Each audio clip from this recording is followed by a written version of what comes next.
Hello friends, unique Hindi shorthand में आपका स्वागत है। डिक्टेशन स्टार्ट होगी 5 सेकंड बाद। स्टार्ट। महामारी के इस दौर में दुनिया के तमाम देश अर्थव्यवस्था के मोर्चे पर संघर्ष कर रहे हैं। भारत में विकास दर के नकारात्मक रहने को लेकर खासी चिंता जताई जा रही है, मगर इन विषम स्थितियों में भी भारतीय अर्थव्यवस्था के लिए अच्छी खबर यह है कि अलग अलग स्तरों पर विदेशी निवेश तेजी से बढ़ा है। पिछले सप्ताहांत रिजर्व बैंक की समीक्षा में विदेशी मुद्रा भंडार पहली बार 600 अरब डॉलर को पार कर गया। इस तरह विदेशी मुद्रा भंडार के मामले में भारत दुनिया का 5वां समृद्ध देश बन गया है। रूस इस मामले में भारत से थोड़ा ही आगे है। फिर जिस तरह विदेशी निवेशकों का रुख भारत की ओर बना हुआ है, उससे यह कयास अनायास नहीं कहा जा सकता कि भारत रूस को भी पीछे छोड़ देगा। विदेशी पोर्टफोलियो निवेशकों यानी एफपीआई ने केवल जून में अब तक करीब 13,500 करोड़ रुपये शुद्ध रूप से भारतीय बाजार में डाले हैं। कोरोना संक्रमण की दर में कमी आने और धीरे धीरे बाजार खुलने की वजह से निवेशकों में उत्साह देखा जा रहा है। इस तरह जल्दी ही अर्थव्यवस्था के सकारात्मक दिशा में बढ़ने की उम्मीद बलवती हुई है। भारत के विदेशी मुद्रा भंडार का 600 अरब डॉलर से ऊपर पहुंच जाना बड़ी उपलब्धि है। अनेक ऐसे अनुभव हैं जब वैश्विक मंदी आई तो वही देश लड़खड़ाने से बचे रह सके जिनका विदेशी मुद्रा भंडार अधिक था। दुनिया की 2 बड़ी मंदियों को भारत इसीलिए झेल गया कि उसके पास विदेशी मुद्रा भंडार पर्याप्त था।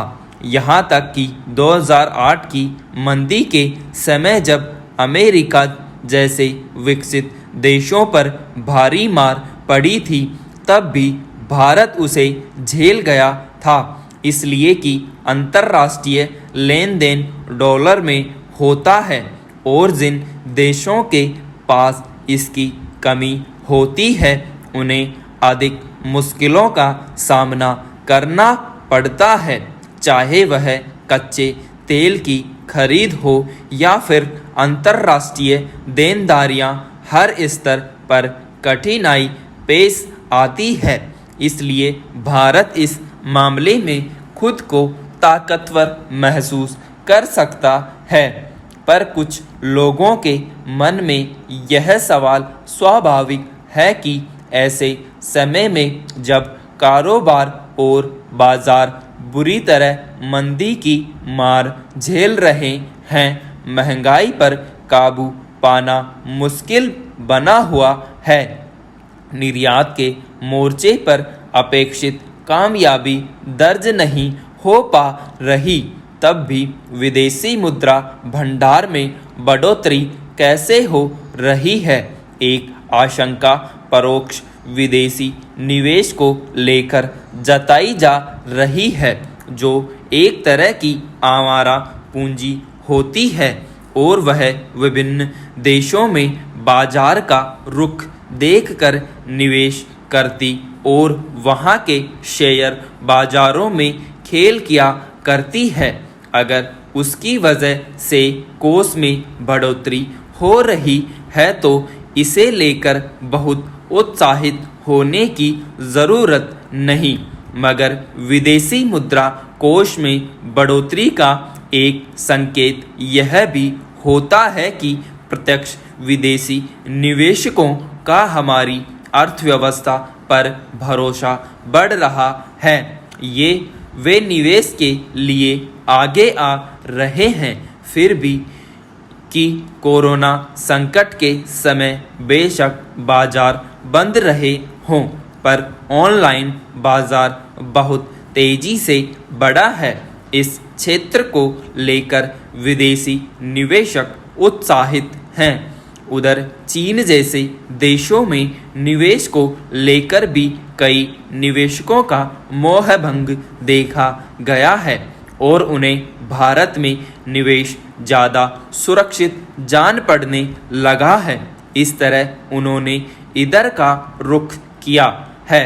इससे यह तो संकेत मिलता ही है कि जैसे ही स्थितियां कुछ सुधरेंगी, भारतीय अर्थव्यवस्था में गति लौटनी शुरू कर देगी। लोक जनशक्ति पार्टी यानी लोजपा में टूट की ताज़ा घटना ने फिर एक बार यह साबित किया है कि राजनीति की दुनिया में बहुत कुछ महत्वाकांक्षाओं से संचालित होता है, लेकिन अक्सर उस पर सिद्धांत और सरोकार का पर्दा टांग दिया जाता है।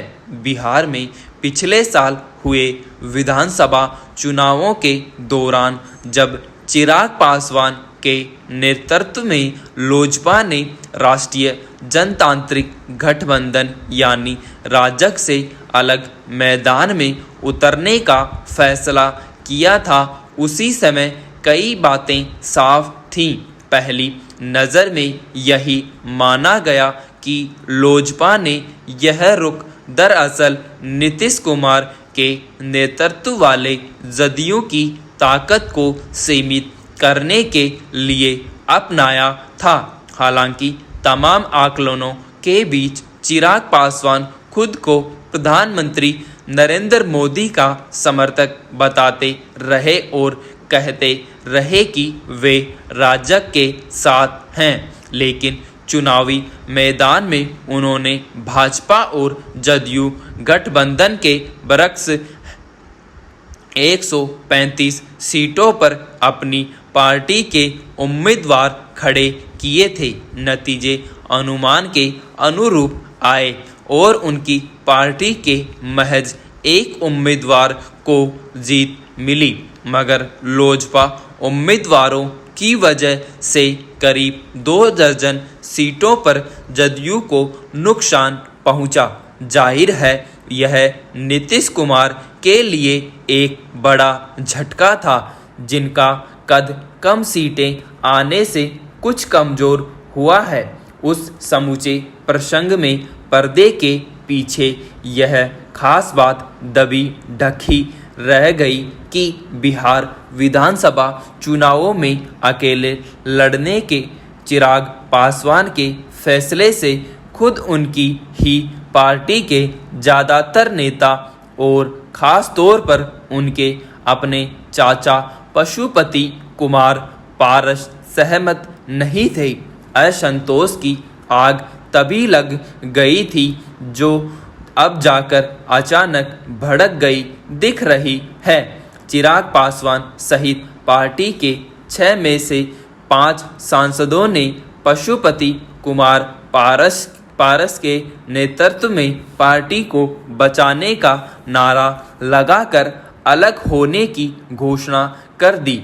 खबरों के मुताबिक लोजपा की इस टूट में जदयू की भी भूमिका रही है और समय का चुनाव केंद्र सरकार में मंत्रिमंडल में भावी विस्तार को ध्यान में रखते हुए किया गया है।